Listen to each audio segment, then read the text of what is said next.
here in North Olmsted, aka Cleveland, Ohio, with none other than Terry Adams. What up? Meade's my company that we spoke about. I started with my good friend Mickey Guidos. Profile front hub, profile Z coaster, Dubs pegs on here, the Iggy pegs. Pretty much the best pegs I've ever ridden.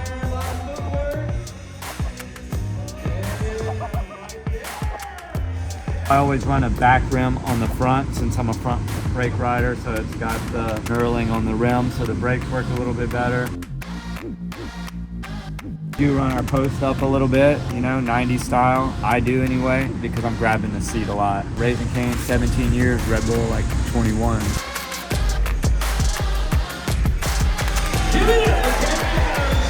I am here at the FA Battleground contest hosted by Chris Young here in North Olmsted, aka Cleveland, Ohio, with none other than Terry Adams. What up? Terry and I did a podcast, and I'm stoked to meet you in person, but also to learn a bit about your bike. I'm stoked on your run. Thank you. Drop Thank that you. clip in there, that favorite trick you did.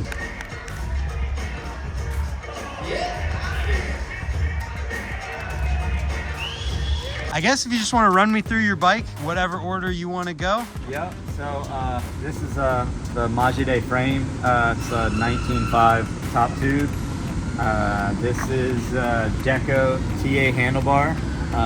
The DeGroot hooked up for me. Meade's my company that we spoke about on the podcast that I started with my good friend Mickey Guidos. I'm running the Heresy tires, Sun Envy rims. I pretty much always do white on those. Also, I always run a back rim on the front since I'm a front brake rider, so it's got the knurling on the rim so the brakes work a little bit better. I also run those clear brake pads because they work better on, they just work better, yeah. What brakes are they, speaking of that? The Odyssey Evo 2. It was nice of them to make brakes in the exact color. Yeah.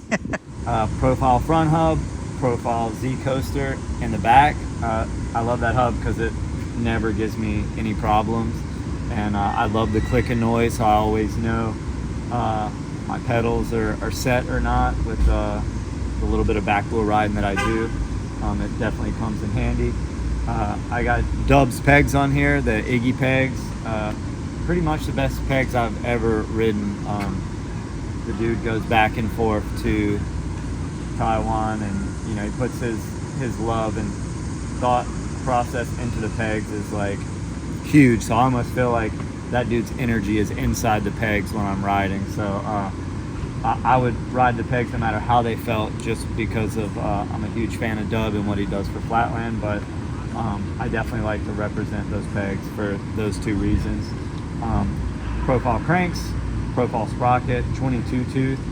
I got Haro pedals.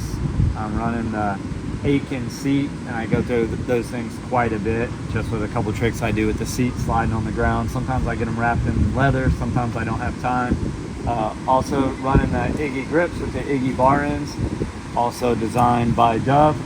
I'm also running the Madeira stem, 36 millimeter, and I just started running this Haro fork recently. And honestly, the main reason I ordered is because I wanted a chrome fork. Because with Flatland, you're constantly hitting the fork with your foot, so I just wanted my fork to look new all the time. So that kind of wraps it up, but while we're sitting here talking about your bike, I've never did a bike check with anyone other than Chad DeGroot Flatland wise, and I didn't think of this question with him. What are some of the main differences, like geometry wise, between Flatland and something like a bike I would ride? Like, what do you need more so for flat? To be honest, nowadays, dudes can pretty much ride anything. You know, it's the way I look at it. We can pretty much get used to anything, but a steeper head tube angle can make the bike just kind of whip around a little bit faster.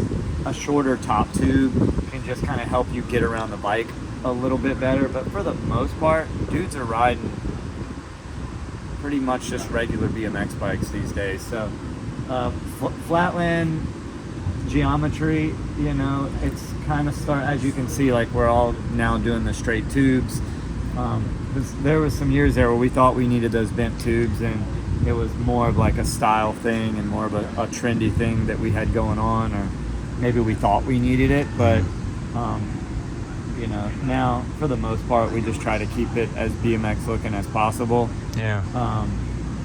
But you know, we do run our post up a little bit, you know, 90s style. I do anyway. And I do that because I'm grabbing the seat a lot. Yeah. You know, a lot of the back wheel riders are kind of slamming those seats, you know. I noticed tire size too is a thing. Smaller tires. I'm one of the few in the pro class running a smaller tire still. Oh, so other guys ride normal size tires? Yeah. Okay. Yeah. Those are the 175s, but a lot of dudes are definitely on the 195s that, you know, are definitely a little bit bigger. Other than that, you know, some dudes use a shorter stem, you know, that's 36 millimeter, but again, some dudes are running long stems and they're riding them just fine. Yeah. Early 2000s, late 90s, we were running some super short stems. Zero, right? Yeah. Some straight on top of the fork. I never went that route, but definitely that can help flatland in some ways because you're not getting that whoomp whoomp when you, I call it the whoomp whoomp, when you spin you. I feel that because I have a 53 millimeter reach Exactly. stem. So I'm pretty sure I could even probably go a little bit shorter and it would take out a little bit of that, but again, you can get used to anything. Yeah, so I mean, what I take from what you just said is that anybody on whatever bike they're riding could try flatland. Yeah. I look at when I started riding flatland, like I didn't have like parts that were specific for flatland. You know, I just rode every day, and then, you know, as you start to learn your style a little bit and what tricks you want to do, then you can maybe change a couple parts to kind of help you out. But the cool thing about flatland too is there are really no shortcuts. You know, to learn the tricks, you really just got to put the time in. Yeah, there's some parts that can help you out. You can add some tie stuff to make the bike a little bit lighter. I have a tie spindle, and then I got a tie axle in the back. I always kind of go back and forth. Do I want to put a tie fork on or a tie bar? And I decided against it just because I feel like I need a little bit of weight in the front when I'm flipping the handlebars for some of the tricks I do. So, and then my bars are slapping the ground a lot too, so I'm afraid to like break a handlebar. So Yeah, so at this point, man, who you repping out here? yeah, I'm repping Meade, my own brand.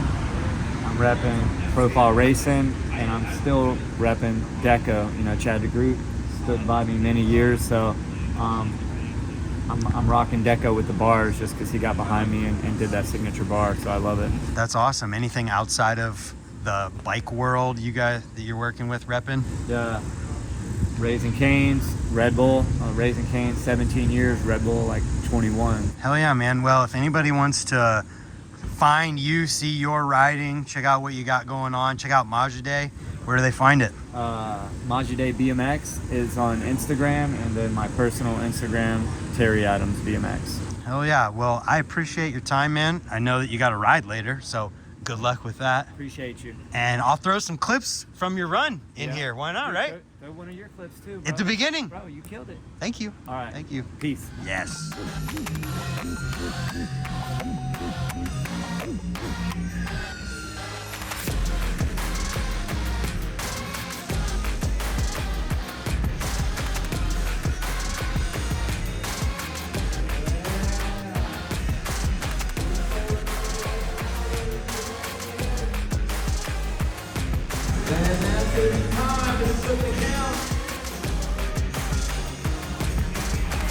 Give it